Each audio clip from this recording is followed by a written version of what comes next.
Officials in Roselle are launching the Envision Roselle initiative to help identify a desired long-term future for our community.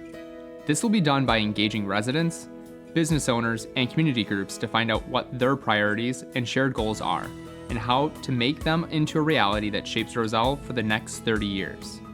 Input about public services will be gathered from the entire community. How will we decide what will be important over the next 30 years? Let's start by looking at how much Roselle has changed in the last 30 years to see just how much a community can transform over 3 decades. Incorporated in the early 1920s, Roselle grew slowly until the 1960s.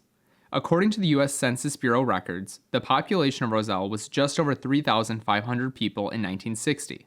By the year 2000, the population soared to over 23,000 people.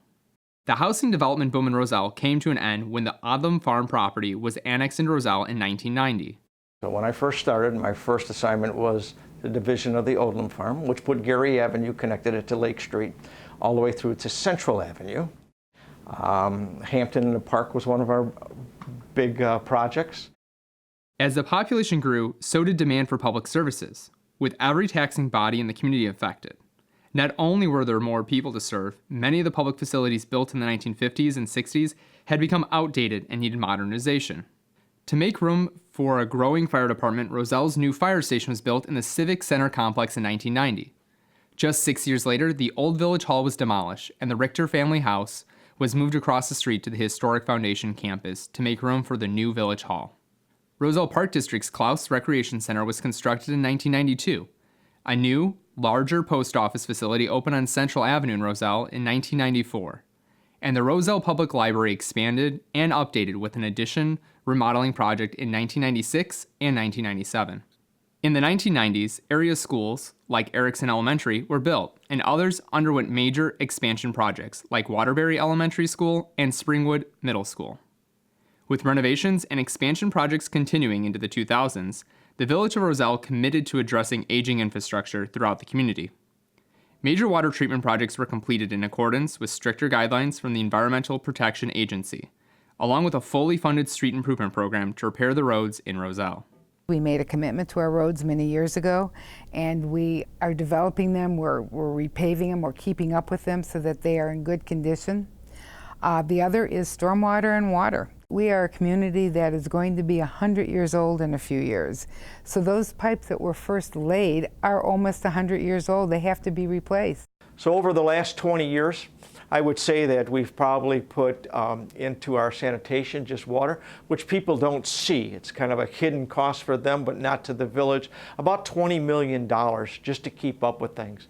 And on a daily basis, those needs from the government and how we disperse of that wastewater changes. So you need new equipment, better ways of handling that wastewater.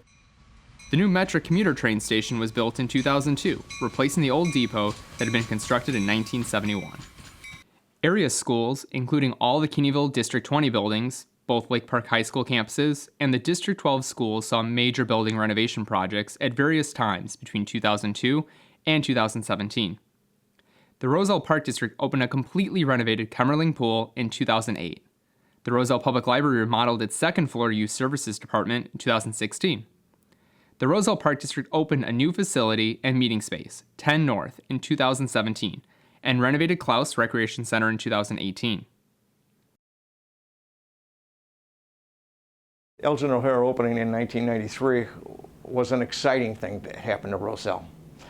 It opened up such a gateway to get businesses in, businesses out, to transport stuff that was manufactured here in town.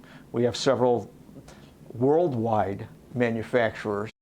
Community leaders now look towards redevelopment to enhance the village's tax base. Realizing that revitalization was needed in Roselle's downtown, the village board utilized a new economic development tool developed for municipalities, a Tax Increment Finance District, or TIF. We established the Tax Increment Financing Commission, and a few years later we started the redevelopment of our downtown. And I think that really changed the whole future of Roselle. I think other businesses saw that we were serious about reinvesting in our downtown, And so we got some ancillary development along Medina Road. And then, of course, the things that we had on Lake Street. I think we're to a point in the village where we very seriously have to look at redevelopment. What's building our sales tax base is because maybe our residency isn't growing, but our businesses are growing, and we're attracting more and more. Roselle's Town Center TIF district was officially created in 1989 to address economic underperformance in the area. The increase in property tax values over the 23-year life of the TIF were reinvested to fund the development and redevelopment projects in and around Roselle's Town Center. One of the hardest things about us creating a TIF district was getting the buy-in from the other taxing bodies. This was a new financing vehicle for municipalities, but you had to wait 23 years for it to be over to find out how well it did. And we were just blown away by the numbers, and so were the other taxing bodies when they finally got their share of the proceeds from the TIF district. It brought a permanent increase in our assessed valuation for all of us. And these were buildings that were declining. That was the reason why we established it. And instead, we have new beautiful buildings. They're more functional, easier to rent spaces, to have restaurants and other things come in that the community said they wanted. What I'm most proud of is the redevelopment of our downtown, especially Main Street. We doubled the density downtown by the condos and everything that were built with the help of several developers. It's incredible to be able to drive downtown on a Friday night and have to look for a parking spot because the businesses are flourishing. By the early 2000s, development of Roselle's Town Center was in full swing. Other areas in the village also benefited from new commercial development during this time, including new industrial buildings along the east side of Gary Avenue, the new Cornerstone Shopping Center and adjacent Shell gas station on Lake Street, and Roselle's first full-service hotel, Country Inn and Suites, now the Holiday Inn Express, that opened in 2008 at Lake Street and Gary Avenue. Anchored by longtime business Linford Winery, Roselle's downtown became a destination for visitors. The winery's success led to a microbrewery, several family-owned restaurants, boutique shops, fitness centers, and other specialty shops opening downtown. The Roselle Main Street Merchants Association was established in 2018 to create opportunities for joint marketing and special event planning that benefit all of Roselle's town center businesses. I think having Linford Winery in our downtown gave Roselle a regional presence. I think it also helped. We tried to work with Linford on the redevelopment to make sure we didn't hurt them and that they would still be part of our downtown. And I think that has worked very well. We have a fitness center. We have a flower shop that has just grown. We have two great restaurants, plus then Pizza Kitchen, which is not right on Main Street, but it certainly is very adjacent. We have boutiques. We have gift stores. We just have wonderful things now to do downtown. And that also spurred the Pollyanna Brewing Company to come. It's a little bit farther down on Main Street, but certainly on a Friday or Saturday night, what's happening downtown here now is much different than what was happening downtown in 1990.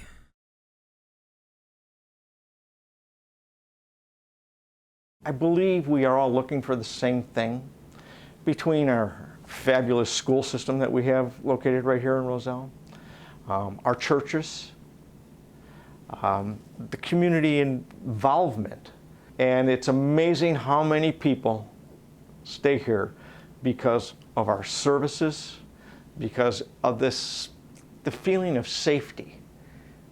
Like I had said earlier, you can walk down the street and it's like a big neighborhood that cares for each other.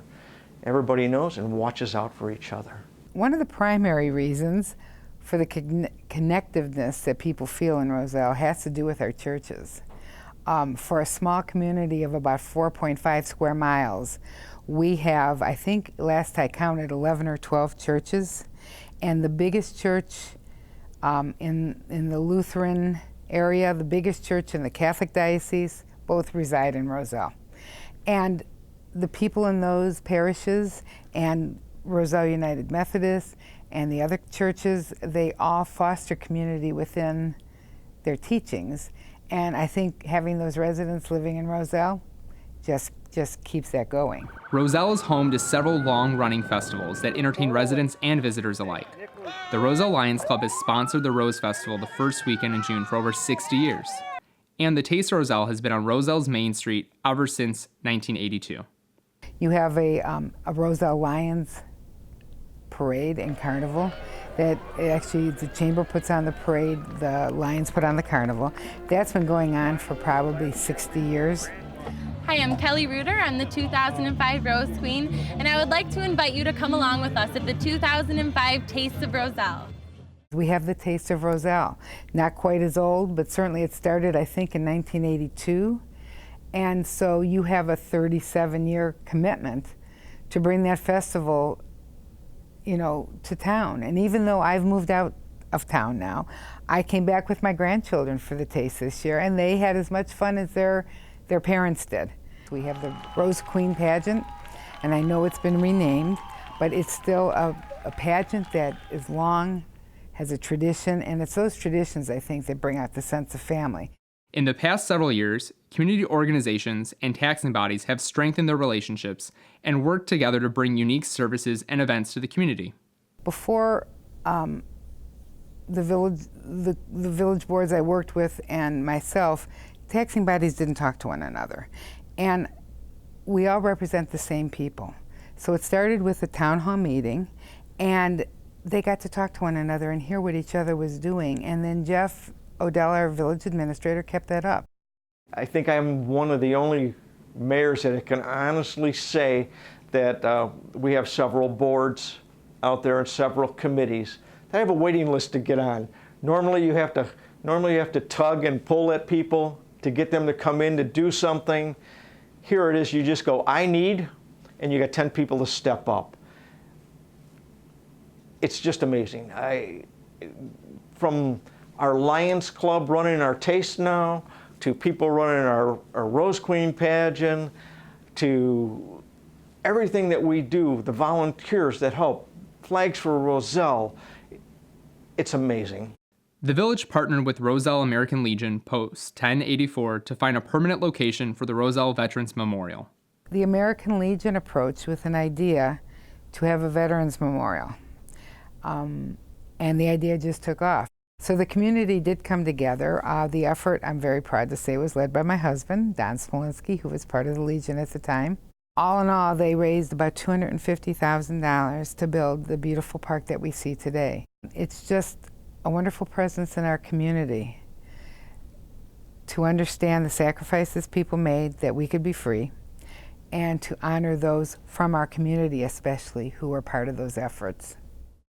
The Roselle Public Library, the village, the Lions Club, the Roselle American Legion, and the Roselle Main Street Merchants worked to establish the Roselle Cocoa Crawl event the Saturday after Thanksgiving, now in its 4th year. The Roselle Park District Garden Club and Roselle School District 12 built the Roselle Community Impact Garden, growing fresh produce for the Roselle United Methodist Church Food Pantry. The Main Street Merchants and the Roselle American Legion worked with Lake Park High School to have its homecoming parade march down Main Street in 2018. And several community organizations, including members from the Roselle Historic Foundation, Roselle American Legion, Lake Park High School, and Boy Scouts and Girl Scout troops from Roselle, came together in 2017 to create Flags for Roselle, a flag subscription service placing American flags on the lawns of residents and businesses on major flag holidays. For its efforts to create a sense of community in Roselle, Flags for Roselle received a Governor's Hometown Award of Excellence through Volunteerism in 2019.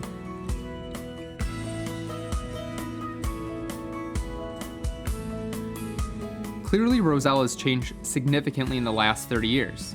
The Envision Roselle Task Force will reach out to the community to find out where the next 30 years may take us. We are conducting a survey, focus groups, and a community forum in order to get feedback about the public services you receive. After analyzing the data we've collected, we will lay out a path for the future with recommended initiatives for public services. We invite you to learn more about this process by visiting the Envision Roselle website.